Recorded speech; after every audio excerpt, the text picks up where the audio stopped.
Please, kill my stepdad." The words hung in the alley like gun smoke. 5 men in tailored suits and leather jackets turned from the black SUV convoy, their conversations dying mid-sentence. In the pool of flickering streetlight stood a child no older than 8, clutching 7 blood-stained $100 bills in trembling hands. If you're hooked in and want to enjoy this story, go ahead and subscribe, and drop a comment letting me know where you're watching from. It's always amazing to see where everyone's watching.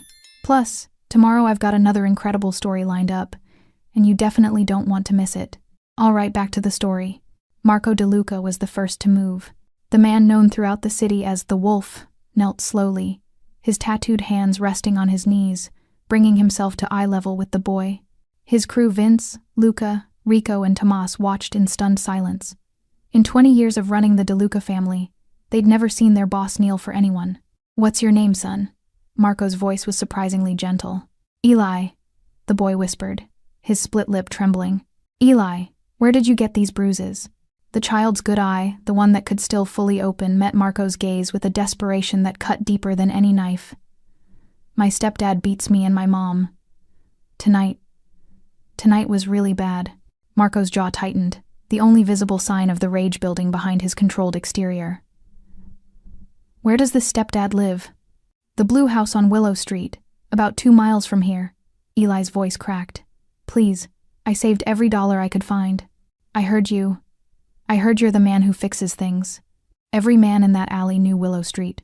It was the east side where domestic calls went unanswered until someone turned up dead, where neighbors learned to ignore screaming, where corruption ran deeper than the sewers. Rico stepped forward, his hand already moving toward his jacket. "Boss, let's go handle this right now." "Wait." Marco's command cut through the night, but what he said next shocked them all. Marco stood slowly, his eyes never leaving Eli's battered face. "This boy just offered us $700 to commit murder." He let the weight of that sink in. That means this kid is so desperate, so terrified, that he walked 2 miles in the dark alone to find killers. The crew exchanged glances. Vince's fists clenched. Luca's expression went cold. They all understood what Marco was really saying. "The system failed him," Tomas muttered, his voice bitter. "Cops don't do jack about domestic situations until somebody's in the morgue. Then we handle it the old way," Rico suggested, his hand still near his concealed weapon. "Send a message." Eli's eyes widened, a mixture of terror and desperate hope swirling in that single expression. He'd asked monsters to do monstrous things, and now he was watching them decide his fate. Marco made a decision that would change everything. "Call Doc."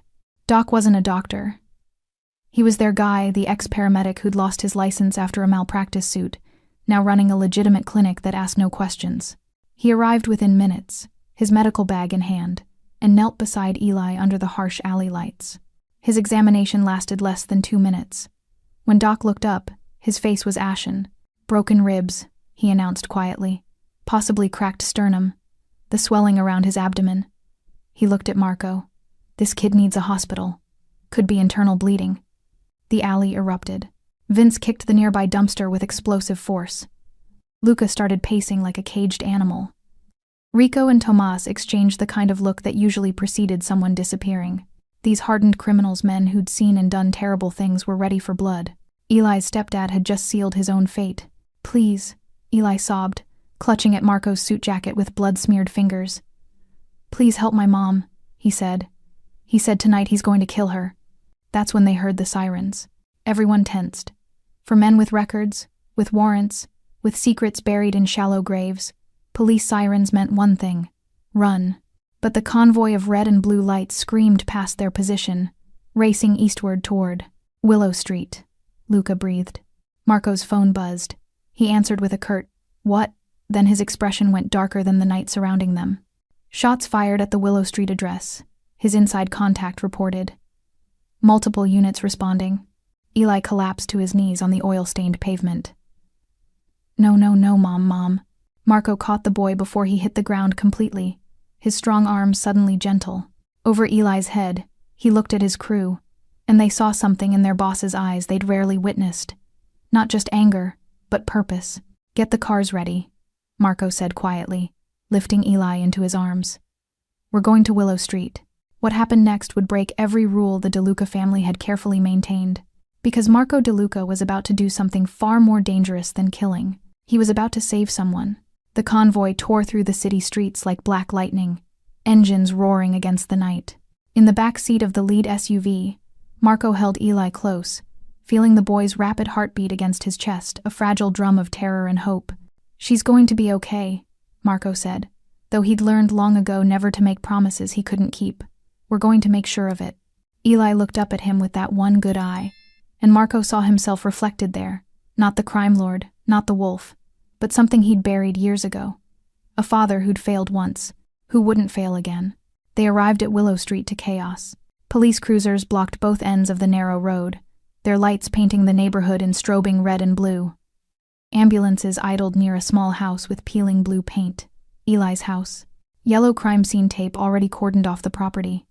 Neighbors huddled on porches, their faces a mixture of curiosity and practiced indifference. This was the kind of street where people learned not to see too much. "Stay in the car," Marco ordered, but Eli was already pressing against the window, his breath fogging the glass.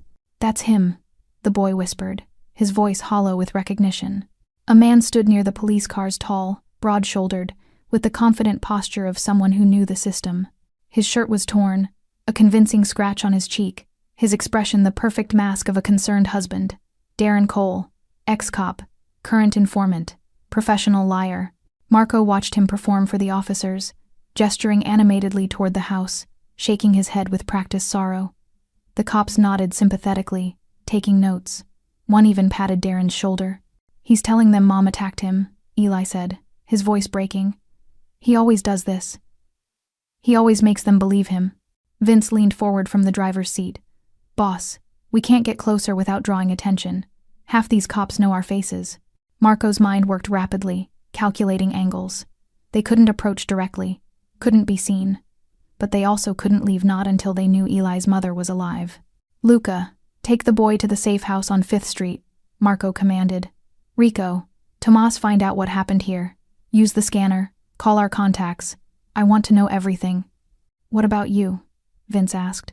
Marco's eyes never left Darren Cole. "I'm going to watch him, and then I'm going to learn everything about him." As the other vehicles pulled away, Marco remained, his SUV parked 3 blocks down with a clear sightline. He watched Darren play his role, the concerned husband whose wife had a mental episode, the victim of domestic violence, the man who'd called for help. Rico's voice crackled through the radio. "Boss, I got the scanner feed. Dispatch logged it as a domestic disturbance. Husband reporting his wife attacked him with a kitchen knife. Wife's been taken to Mercy General for psychiatric evaluation. No charges filed yet."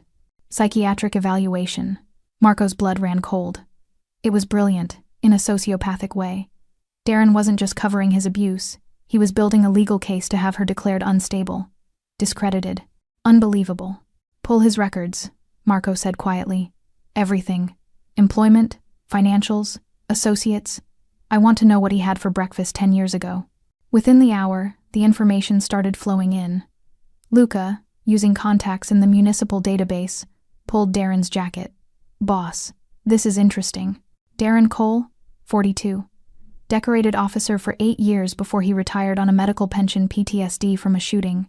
Now works as a confidential informant for the district attorney's office." "An informant," Marco repeated slowly, pieces clicking together.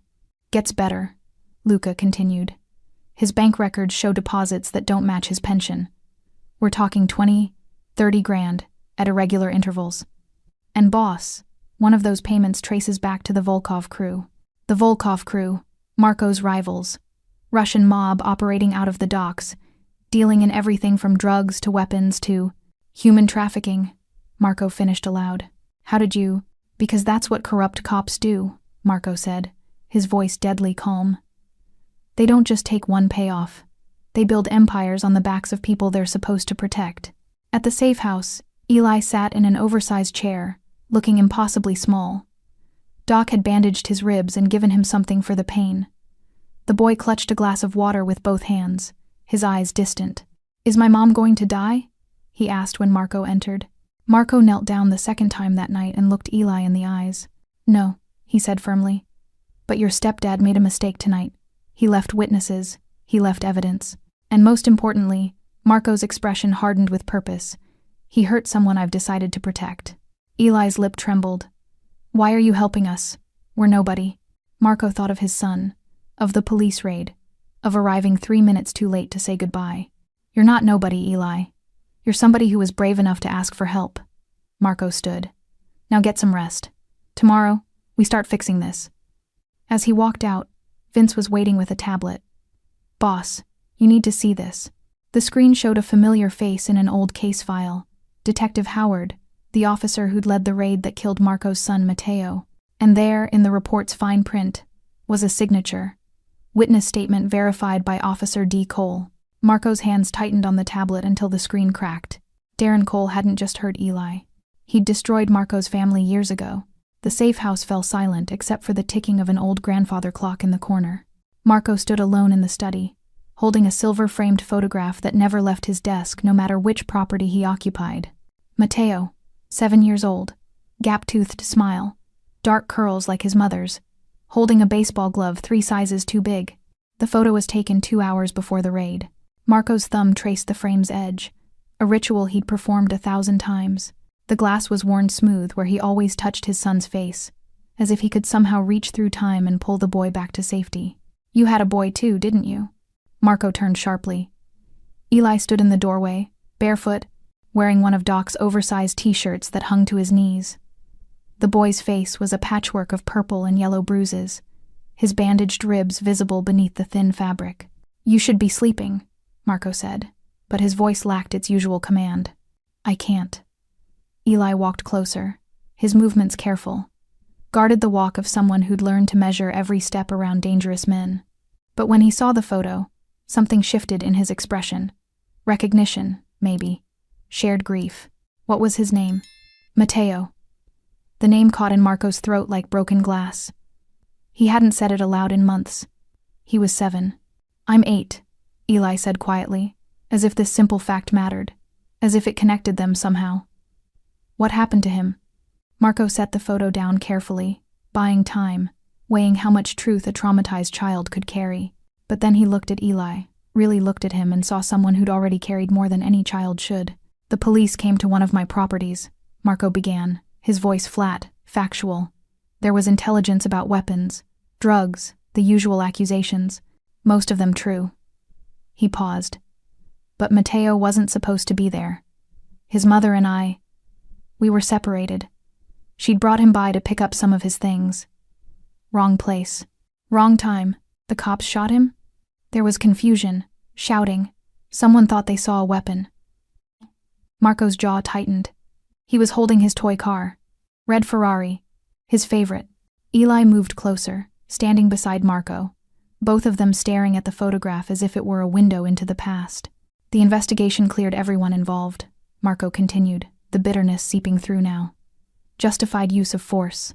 The detective who led the raid, Howard, he wrote in his report that there were confirmed armed subjects in the building, that they'd followed protocol, that my son's death was tragic but unavoidable. But that was a lie. That was a lie, Marco confirmed. And someone signed off on that lie. Someone verified the witness statements. Someone helped bury the truth. He didn't need to say the name. The weight of it hung between them. Vince knocked softly and entered without waiting for permission, a privilege only his oldest friend had earned. Boss, we've got the full picture now. You need to see this. The tablet screen glowed with police reports, bank statements, and surveillance photos. Vince spread them across the desk like a dealer laying out a fatal hand of cards. Darren Cole isn't just an informant, Vince explained. He's a facilitator. The Volkov crew uses him to move product through police evidence lockup. He also provides them with information on witness protection placements. Marco's blood went cold. Witness protection? Families testifying against organized crime, Vince continued, his expression grim. The Volkovs pay him to leak locations, identities. Some of those families, boss, they just disappeared. The files say they relocated, but they're dead, Marco finished. Or worse. Luca appeared in the doorway, his face pale. Boss, there's more. I pulled the social services records for Eli and his mother. 3 different neighbors reported suspected abuse over the past year. 3 different times Child Protective Services opened investigations. And Marco already knew the answer. All 3 investigations were closed without action. The investigating officer each time noted that Officer Cole, Eli's stepfather, provided character references for the family, said the reports were malicious, filed by neighbors with grudges. Luca's voice shook with barely contained rage. He used his badge to keep people from helping them. Eli had been listening from the corner, his small body rigid. He told Mom nobody would believe her.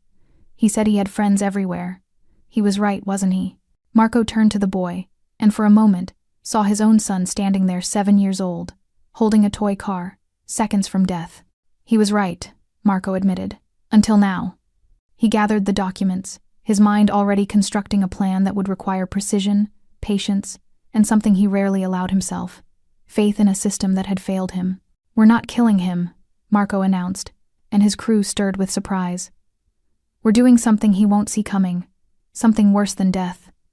"What's worse than death?" Eli asked, his voice small but curious. Marco looked at the photograph of Matteo one more time, then turned to face his men with renewed purpose. "We're going to make him face the truth. Every crime, every victim, every lie." His eyes hardened. "We're going to destroy everything he built on other people's suffering, and then we're going to make sure everyone, the courts, the media, the public, knows exactly what kind of monster wore a badge." Vince crossed his arms. "That's going to take time, boss. Maybe weeks. And every day we wait is a day we gather evidence," Marco interrupted. "Is a day we build a case so airtight that not even his cop friends can save him." He looked at Eli. "Your stepdad thinks he's untouchable. We're going to prove him wrong." Eli nodded slowly, something like hope flickering in his battered face. "And my mom? We protect her," Marco said simply. "Starting now." Outside, the city sprawled beneath them, millions of lights, millions of lives, and somewhere in that vast darkness, a predator who thought he'd won. Darren Cole had no idea the storm coming his way, or that it was being guided by a ghost's memory and a father's grief. The surveillance began at dawn. Rico sat in a nondescript sedan 3 blocks from Darren Cole's duplex, camera with a telephoto lens resting on his lap, a takeout coffee going cold in the cup holder. Tomas occupied the corner booth at Rosie's diner across the street, laptop open, headphones in, looking like any other remote worker. But his screen showed live feeds from 3 micro-cameras they'd planted during the night, one on the streetlight, one in the alley, one disguised as a loose brick near Darren's front door. "Targets moving," Rico's voice crackled through the encrypted radio. "Black Dodge Charger, heading south on Main." Marco listened from the safe house, surrounded by monitors displaying feeds, financial records, and a growing web of connections drawn in red marker on a whiteboard. Eli sat nearby at a smaller desk, colored pencils scattered around him, drawing with the focused intensity of a child trying to escape into creation. "Stay on him," Marco ordered, "but keep distance. He's got cop instincts." Over the next 72 hours, a pattern emerged. Darren moved through the city like a shark through dark water, smooth, predatory, always aware of his surroundings. He visited the DA's office twice, spent an hour at a warehouse near the docks, and met with known Volkov associates at a strip club called the Red Room. But he also did something unexpected. He visited Mercy General Hospital every evening at 7 o'clock sharp. "He's checking on her," Luca reported, watching through binoculars from a parking garage across the street. "Goes to the psychiatric ward, talks to the nurses, plays the concerned husband. Stays exactly 15 minutes, then leaves." "He's maintaining his cover," Marco said, studying the surveillance photos, making sure everyone sees him as the victim. Vince entered the room with a tablet. "Boss, we got into his phone. Wasn't easy, he changes his passcode daily, but Rico planted a keylogger when he left it charging at the Red Room." He pulled up the screen. Text messages, encrypted calls, the works. "You were right. He's dirty in ways we didn't even imagine." The messages painted a portrait of corruption so deep it made Marco's empire look like a lemonade stand. Darren wasn't just an informant, he was a broker. He sold police intelligence to the Volkovs, provided advance warning of raids, and most damning of all, facilitated the disappearance of witnesses through falsified relocation documents. One message stood out, sent 3 weeks ago. "Package ready for pickup. Location compromised. Usual rate plus 10% for rush. DC." The response? "Confirmed. The family problem solved. You are valuable asset." Marco's hands tightened on the desk edge. "Family problem solved. Clinical. Efficient. Monstrous." "There's more," Vince said quietly. pulling up a PDF. This is from 8 years ago. Encrypted file on his personal cloud storage. He kept it as insurance, probably. It was a police report. The raid on Marco's property. But this version was different from the official one. This was the original, before Detective Howard had edited it. Before the lies had been written into history. In the margins, in Darren Cole's handwriting, Matteo De Luca, age 7, unarmed civilian casualty, no weapon found, recommend incident review. That recommendation had been struck through. Below it, Howard had written, report amended per discussion, operational necessity, witness verification, Officer D. Cole. Marco read it 3 times, each word a knife turning in old wounds. Darren had known. He documented the truth, then helped bury it for Marco checked the next page.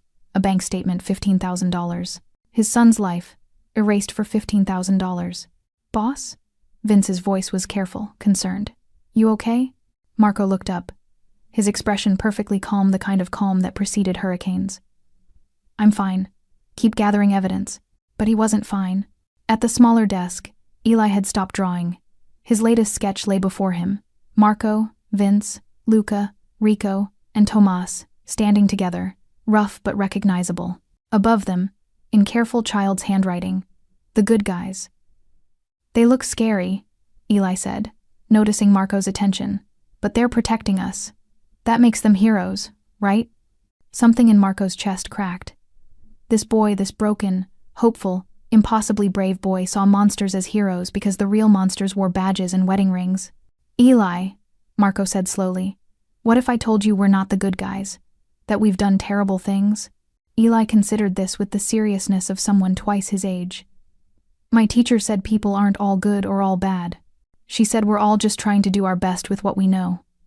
He touched the drawing. You're trying to help us. That's your best right now. From the mouths of babes, Marco thought.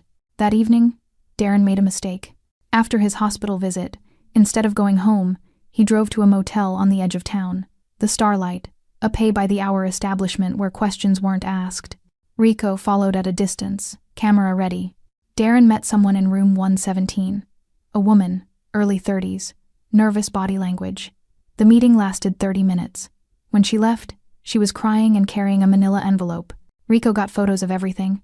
Run facial recognition, Marco ordered. 20 minutes later, they had a name. Jennifer Walsh, age 34, mother of 2. Her husband had been a witness in a federal racketeering case against the Volkovs. 3 months ago, the family entered witness protection. 2 months ago, they vanished. That envelope, Luca said, enhancing the photos. I can see the edge of what looks like photographs, and she's terrified. He's threatening her, Marco realized, showing her what happened to her family, making sure she stays quiet about whatever she knows. This was it, the leverage they needed. A living witness to Darren's crimes, terrified but alive. Find her, Marco commanded. Offer her protection, real protection, and get everything she knows about Darren Cole on record. As his crew mobilized, Marco returned to the whiteboard, adding Jennifer Walsh's name to the growing web.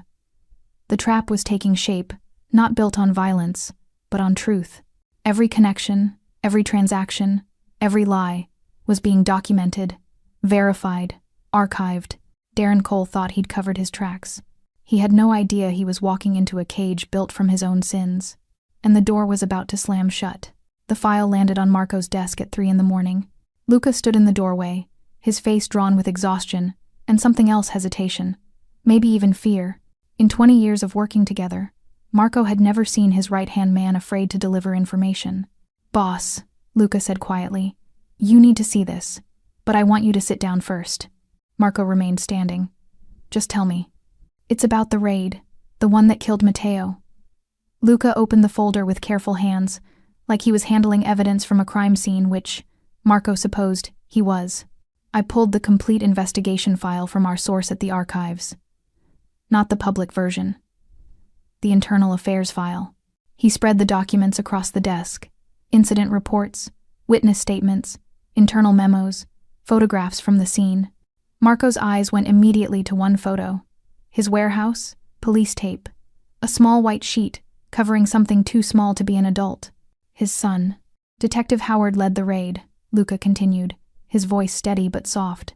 But the warrant application, the intelligence that justified the no-knock entry, it came from a confidential informant. He placed another document on top. Informant designation. CI 247. Real name redacted in the official report. But Internal Affairs did their due diligence. They documented everything. Luca's finger pointed to a name that had been blacked out in the public version, but remained visible in the IA file. Confidential informant. Darren Cole, badge, Cody 1270. The room tilted. Marco gripped the desk edge, his knuckles white against the dark wood. He provided the intelligence, Marco said slowly, each word costing him. The tip that led to the raid. Flest. It gets worse, boss. Luca pulled out another page, a transcript of a recorded conversation between Howard and Cole, dated 2 days after Mateo's death. Internal Affairs was investigating whether the informant's intel was reliable. This is from their interview. Marco read, his vision narrowing with each line. Howard, your information was good. We found the weapons cache exactly where you said. Cole. And the kid? That's going to be a problem. Howard. Not if we handle it right. The fathers DeLuca connected. Dangerous. The shooting was clean. Officer felt threatened. We stick to that. Cole. What about my payment? This was supposed to be straightforward. Howard. You'll get your money. But we need to adjust the report. Remove any mention of the child being unarmed. Can you verify the witness statements? For the right price, I can verify anything. The transcript continued, but Marco stopped reading.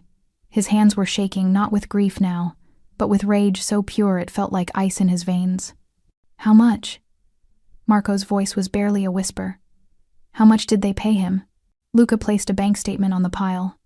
15,000, deposited 3 days after the raid, listed as confidential informant compensation. $15,000. Mateo's laughter. His terrible knock-knock jokes. His obsession with dinosaurs. His habit of falling asleep during car rides with his mouth open. 7 years of life. Infinite potential. Immeasurable love. Erased for $15,000 and a cover-up. There's one more thing, Luca said, and Marco heard the genuine apology in his voice. The weapons cache Cole tipped them about? It was real. You did have guns stored there. But boss. He pulled out evidence logs. The quantity Cole reported and what was actually found, it doesn't match. He inflated the numbers to justify the no-knock warrant, made it sound like an arsenal when it was maybe a dozen pieces. Marco had stored those weapons for protection, for his crew. He'd never denied being a criminal, but he'd been careful. The warehouse was supposed to be empty that day. Mateo wasn't supposed to be there, except someone had known they would be. He knew, Marco realized, the pieces clicking together with horrible clarity. Cole knew my son would be there. He'd been watching us, building his case. He inflated the threat level to guarantee a violent response. Boss, I don't think he wanted the kid to die, Luca said carefully. But I think he didn't care if it happened. Collateral damage for a good payday. Marco walked to the window, staring out at the sleeping city. Somewhere out there, Darren Cole was in his bed, dreaming whatever monsters dreamed. Did he remember Mateo? Did he remember all the lives he'd destroyed with his signatures and his silence? Behind him, he heard soft footsteps. You're going to kill him now, aren't you? Eli stood in the doorway, pajamas wrinkled, hair sticking up, looking impossibly small and impossibly wise. The boy had the gift or curse of understanding things children shouldn't have to understand. That's what I would do, Eli continued, walking closer. If someone hurt someone I loved and I found out who did it, I'd want them dead. Marco knelt down, bringing himself to Eli's eye level, a gesture that was becoming habit. Is that what you still want? For me to kill your stepdad? Eli was quiet for a long moment, his fingers playing with the hem of his shirt. I don't know anymore. When I came to you, I was so scared and so angry. I thought that was the only way. But then you helped us without killing anyone. You're catching him with truth instead of bullets. He looked up, his one good eye, the other still swollen, meeting Marco's gaze directly. If you kill him now, does that make you like him? From the mouths of babes. No, Marco said, and he realized he was answering himself as much as Eli. It makes me worse. Because I'd be choosing revenge over justice, and I'd be teaching you that might makes right. He stood, turning back to Luca. Double the surveillance. I want every move he makes documented, every call, every meeting, every breath. And find Jennifer Walsh. If she'll testify, we have enough to bury him legally. Luca nodded, relief evident in his expression. You sure about this, boss? The other way would be cleaner. The other way would be easier, Marco corrected. But this boy, he gestured to Eli, came to Killers for help and found something better. I'm not going to prove him wrong. As Luca left to coordinate with the crew, Marco looked at the photo of Matteo again. His son smiled up at him from frozen time. Forever 7, forever innocent. I couldn't save you, Marco whispered to the image. But I can save him, and maybe that's the point. Eli's hand slipped into his small, trusting, warm with life. Your son would be proud of you, the boy said simply.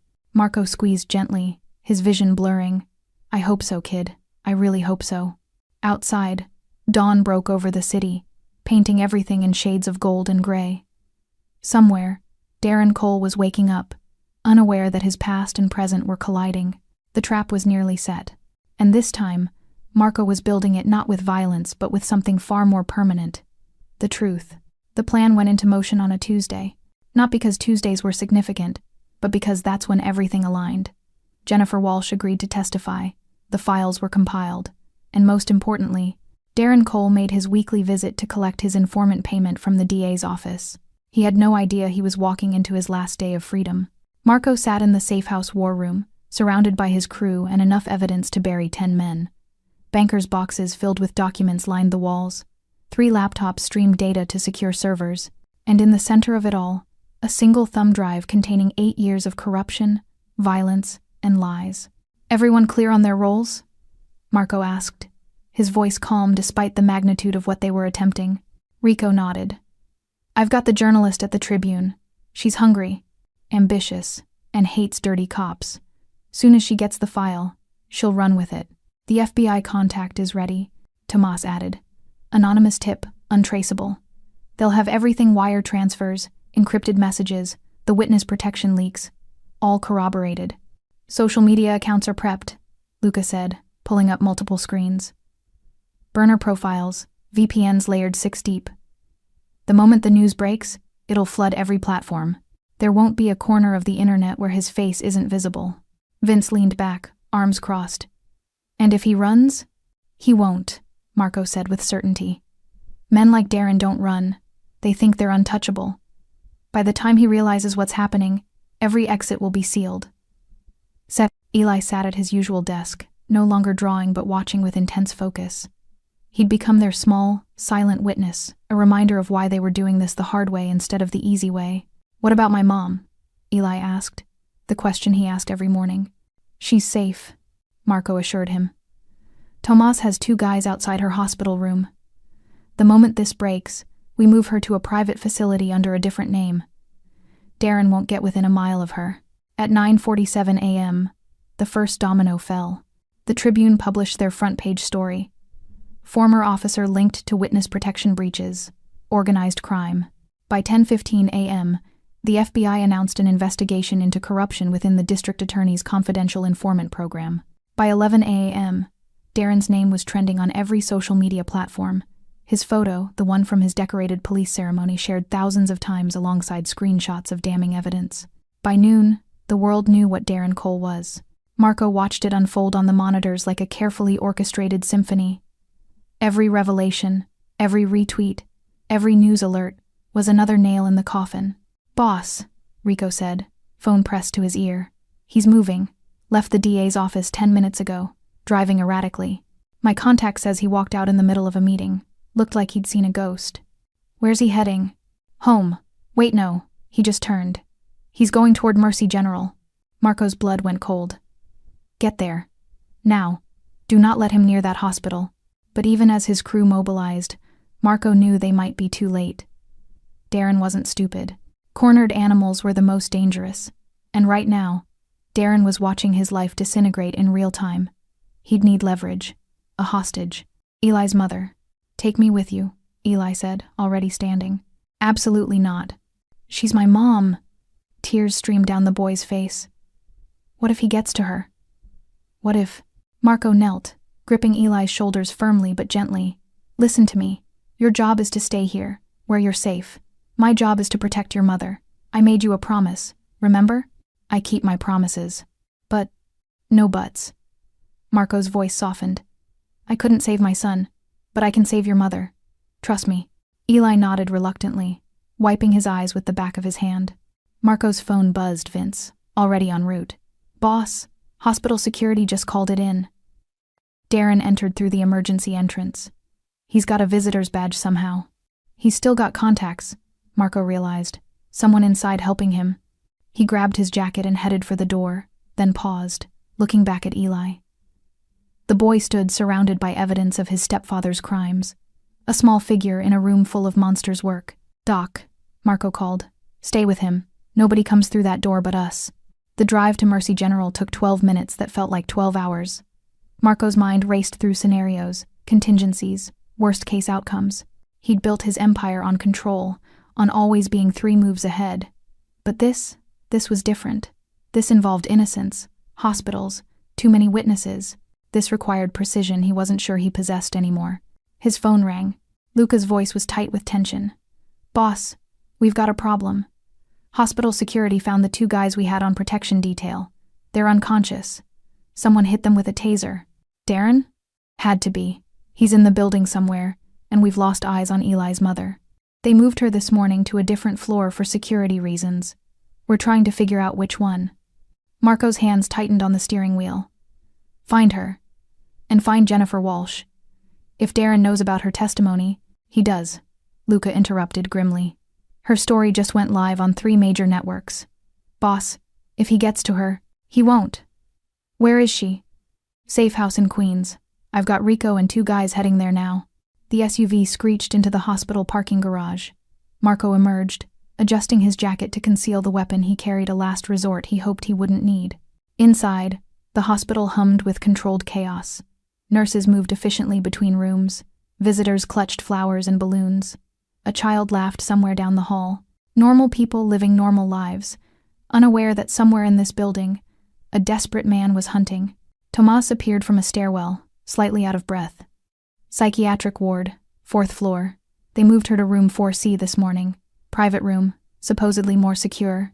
Supposedly, Marco repeated darkly. They took the stairs 3 at a time, emerging into a corridor that felt too quiet. A nurse's station sat unmanned. A medication cart stood abandoned mid-hallway. And at the end of the corridor, room 4C's door stood slightly ajar. Marco drew his weapon, moving silently. Tomas flanked him, hand near his own concealed piece. Through the gap, they could see movement shadows, struggling. Then a voice, desperate and familiar. Please, Darren, please don't. Eli's mother. Marco kicked the door open. The scene froze like a photograph. Darren Cole, wild-eyed and disheveled, holding a nurse by the throat with one hand, his other reaching for something, a syringe. Marco realized on the medical tray. Eli's mother cowered in the hospital bed, one arm in a cast, her face a map of old and new bruises. Get back! Darren screamed, grabbing the syringe and holding it like a weapon. Get back or You'll what? Marco's voice was cold, controlled. Kill her in front of a dozen witnesses? There are cameras in these halls, Darren. Security's already on their way. It's over. Over? Darren laughed, a sound edging toward hysteria. You did this. You destroyed everything. Do you know who I am? What I've done for this city? I know exactly what you've done, Marco said, taking one careful step forward.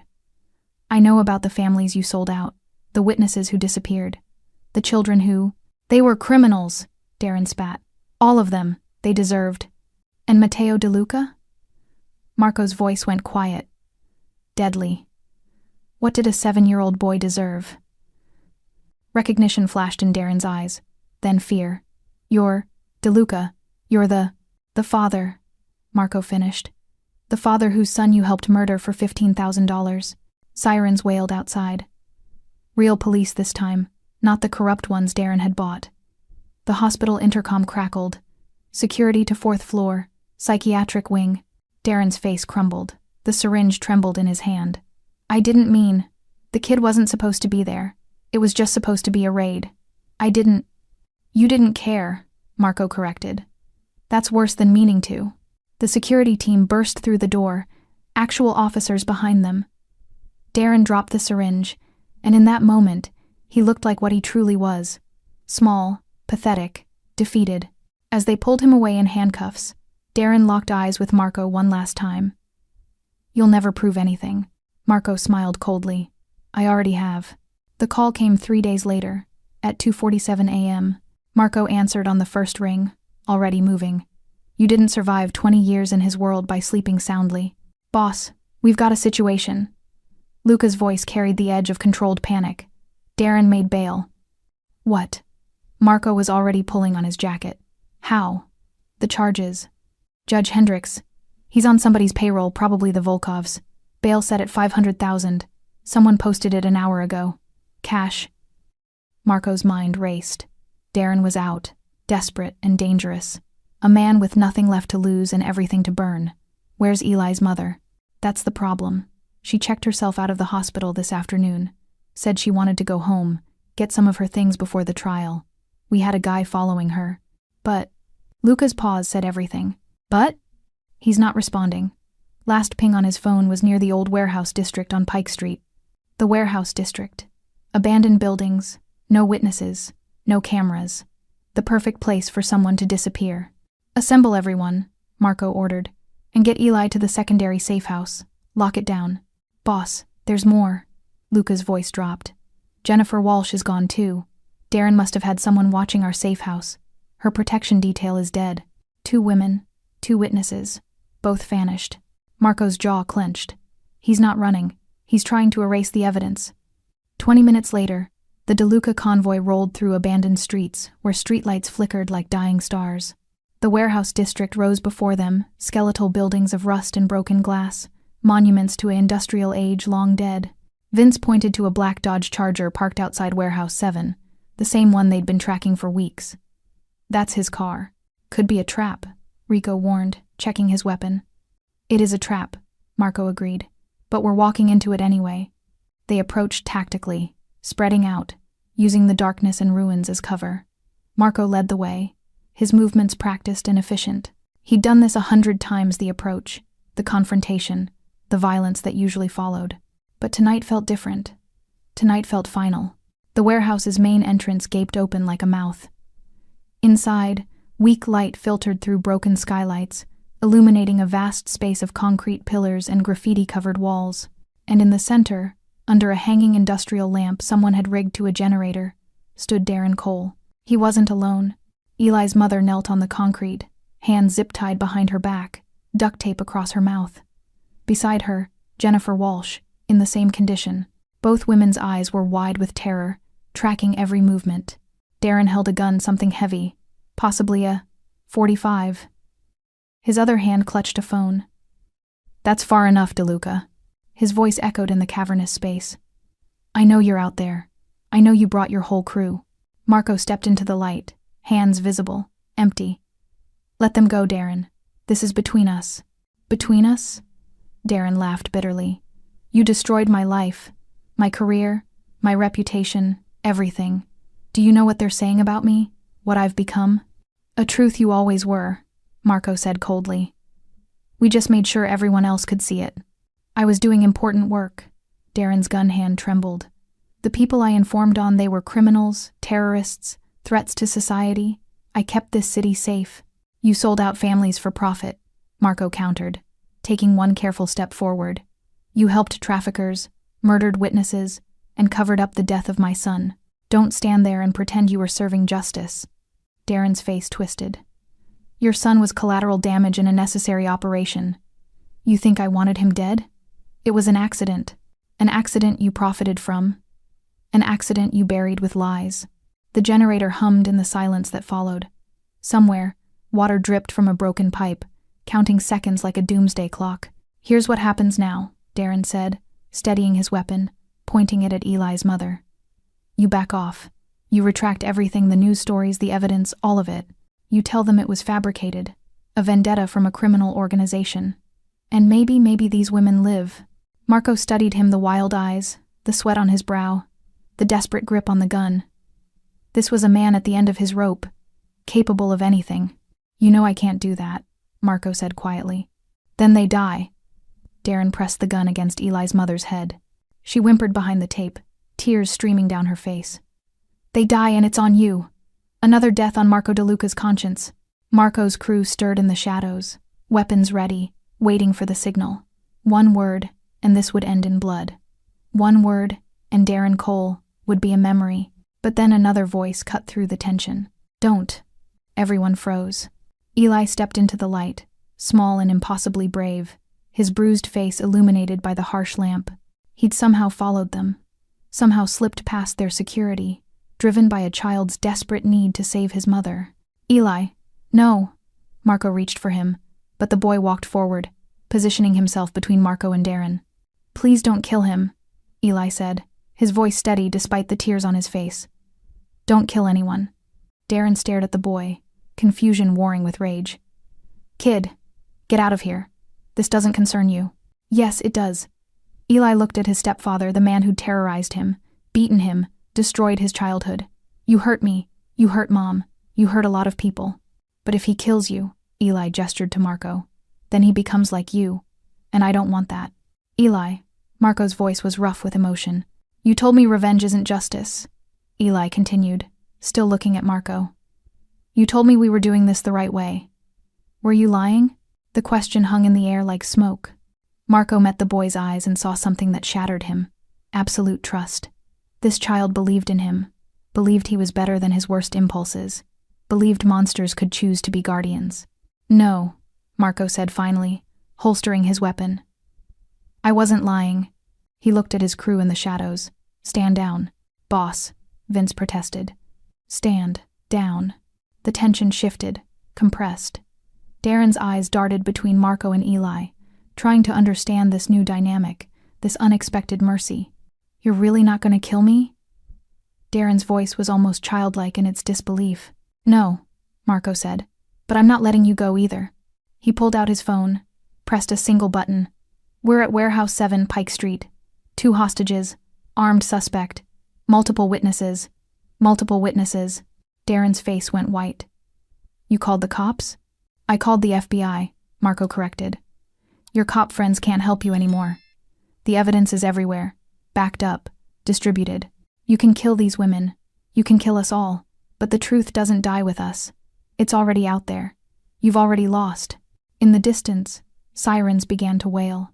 Darren looked at the gun in his hand, at the women on the ground, at the boy standing between him and vengeance. His shoulders sagged. The weapon dropped to the concrete with a clatter that echoed like a gavel's strike.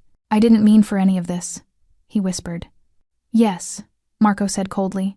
You did. You just didn't mean to get caught. The sirens grew louder.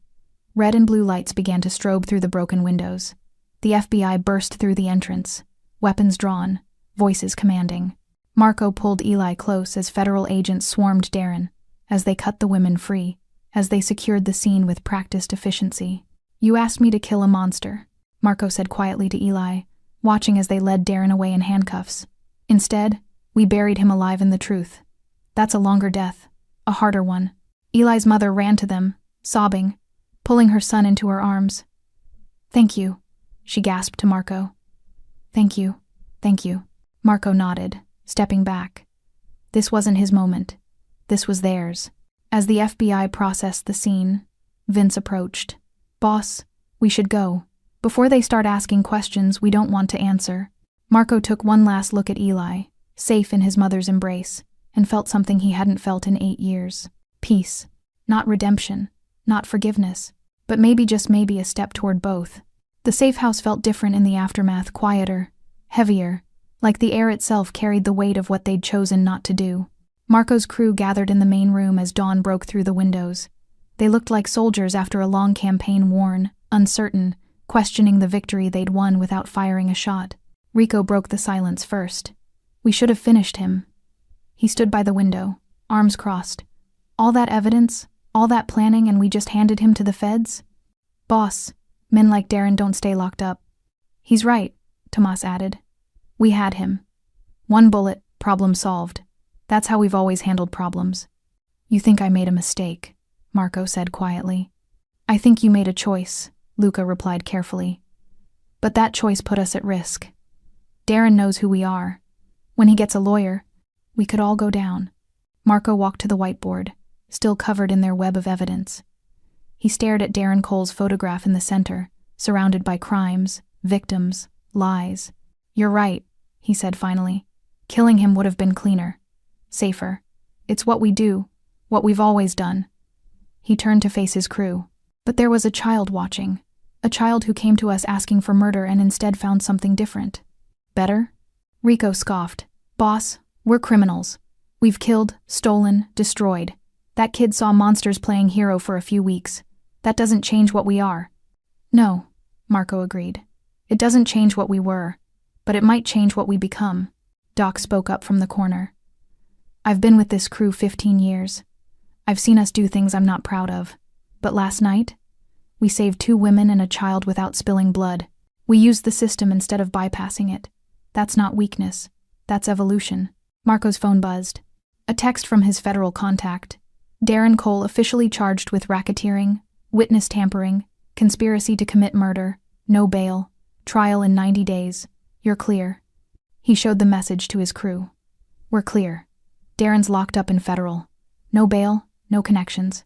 And every news outlet is covering his trial. He's too visible to disappear. A knock at the door interrupted them. Doc checked the monitor. It's the kid. Eli entered, holding his mother's hand. She looked fragile, but her eyes were clear, alive with hope. We're leaving for the relocation program this afternoon, she said quietly. New names, new city. I wanted to thank you before we go. Eli stepped forward and wrapped his arms around Marco's waist in a fierce hug. You wanted me to kill a monster, Marco said quietly. Instead, we buried him alive.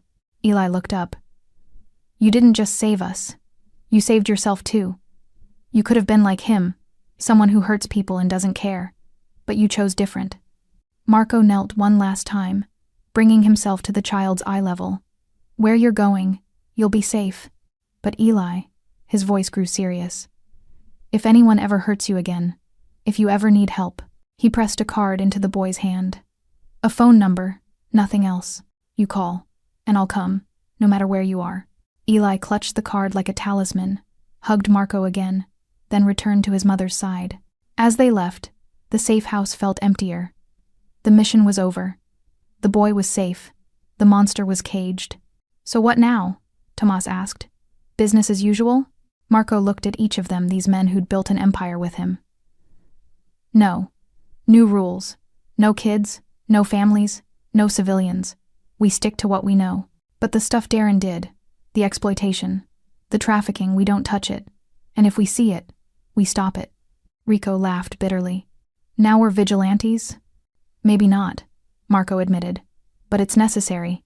Because that boy was right, we can choose to be different. Not saints, not heroes. Just less monstrous. As his crew filtered out, Marco remained behind, staring at the whiteboard one last time. He picked up the marker and wrote 4 words beneath Darren Cole's photo. Sometimes mercy is stronger. It wasn't redemption, but maybe it was a start. 3 weeks after Darren Cole's arrest, the city couldn't stop talking about the case. Every news channel ran updates. Every podcast dissected the evidence. They called the mysterious source, who'd exposed everything, the ghost of the alleys. Marco watched the coverage from his penthouse office, a bitter smile on his face. If they only knew the ghost was a crime lord who'd spent 20 years building the kind of empire he'd just helped destroy. You're trending again, Luca announced, walking in with a tablet. Number 3 nationwide. They're making t-shirts, boss. The ghost merchandise. Marco scrolled through endless posts. People calling him a hero. Conspiracy theorists insisting he was CIA, FBI, foreign intelligence. None imagining he was simply a father who'd found a second chance. The Volkov crew is getting nervous, Vince reported. They lost their inside man. Their witness protection hits dried up. They're scrambling. Good, Marco said. Let them scramble. They're also asking questions about who took down their asset. Some are sniffing around our territory. Marco closed the tablet. Let them connect the dots. By the time they figure it out, Darren's trial will be over. Everything will be public record. The trial had become a media spectacle. Federal prosecutors paraded witness after witness: Jennifer Walsh, Detective Howard, who'd taken a plea deal, even some of Darren's old colleagues. Eli's mother testified too, though her identity remained protected. And through it all, Darren Cole sat at the defense table, his lawyers fighting a battle already lost. Verdicts expected next week, Tomas said. Prosecutions calling it one of the most clear-cut corruption cases in state history. Sentencing? Doc asked. Minimum 25 years, Maximum life. He'll in prison. Marco's phone rang, unknown number. Yes? Mr. DeLuca? A woman's voice. Professional. This is Agent Sarah Chen, FBI. I wanted to thank you personally. Marco put the phone on speaker. I'm not sure what you're thanking me for, Agent Chen. A soft laugh. I'm sure it's purely coincidental that Darren Cole's victims were under surveillance by your organization before his arrest. If we were under surveillance, you'd be arresting me, not thanking me. True. But Mr. DeLuca, I'll be direct. I know what you are. I've had a file on you for 5 years. But what you did with Darren Cole that bought you something. Respect. And time. Not immunity, never that. But acknowledgement that maybe, occasionally, criminals can serve justice when the system fails. Her voice hardened. Don't make me regret this call. Wouldn't dream of it, Agent Chen. She hung up. Well, Vince said. That was either great news or the worst trap ever. Both probably, Marco agreed. She's watching but not moving, which means we stay cleaner than we've been. A week later, the verdict. Guilty, on all counts. Darren Cole was sentenced to 45 years in a federal supermax facility. No parole. Just decades of concrete and silence. That night, Marco visited the alley where it had all started. He stood alone, letting the city's noise wash over him, thinking about choices and consequences. His phone buzzed. Unknown number. Thank you for saving my mom. Thank you for being different.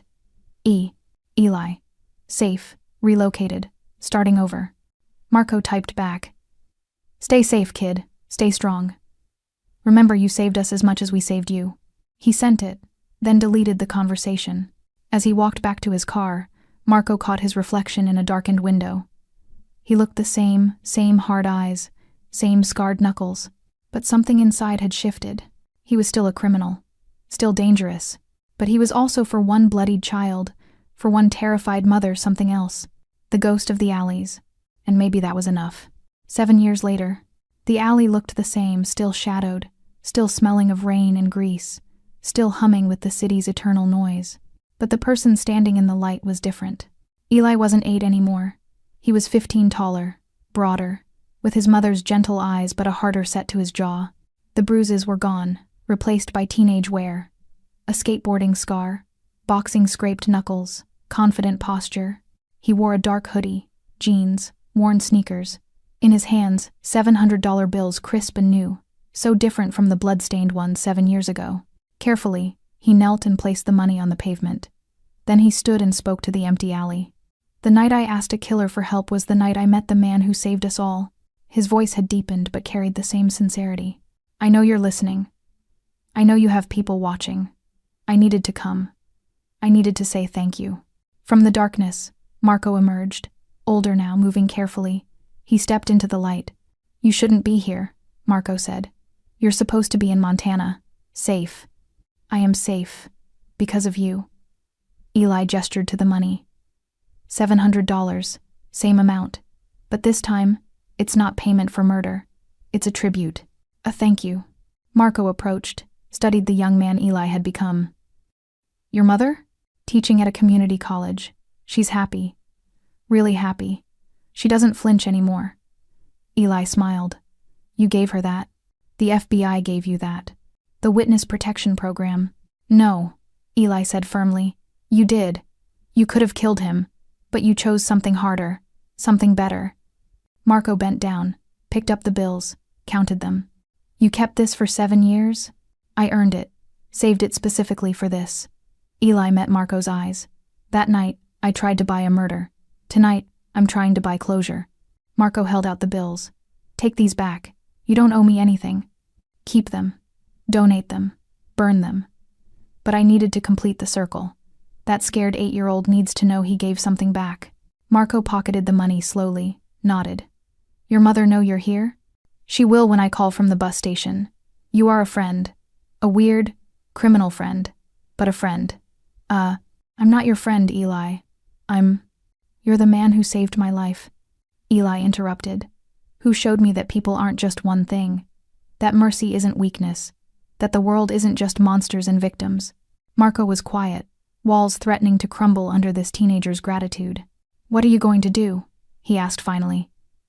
With your new life. What's the plan? Eli straightened. Law school. I want to be a prosecutor. Want to put away people like Darren. It's a good plan, Marco said. The system needs people who understand what failure looks like.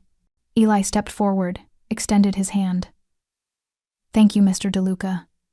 For everything you did. For everything you didn't do. For showing me that choosing mercy isn't choosing weakness. Marco shook his hand, firm, confident, equals. Stay clean, kid. And if you become a prosecutor, I'll remember that not all criminals are monsters. Eli finished. And not all heroes wear badges. As Eli turned to leave, Marco called after him. That night, you know what I should have said? That a life is worth more than money. That revenge destroys the person seeking it. Marco smiled slightly. But I didn't know that yet. You taught me. Eli's eyes glistened. He nodded once, then disappeared into the city. Marco remained alone, the $700 heavy in his pocket. From his phone, he messaged his crew. New rule. We look for more Ellis. Kids caught in bad situations. We help them the right way. Anonymous tips. Protection. When we need to be the ghost, we will be. Response came quickly. Agreement. Commitment. Purpose. Marco whispered to the empty alley. Sometimes the hardest hit is the one you don't throw. He walked away, the city swallowing him whole. The ghost had served his purpose. Now the man could learn to live without him. Thanks for sticking with this story till the end. If you enjoyed it, you're going to love the next one. It's packed with unexpected turns and heartfelt moments. Click the image on your screen to keep the journey going, and make sure to hit subscribe for more amazing stories. Drop a comment and rate this story from 1 to 10. I can't wait to see what you think.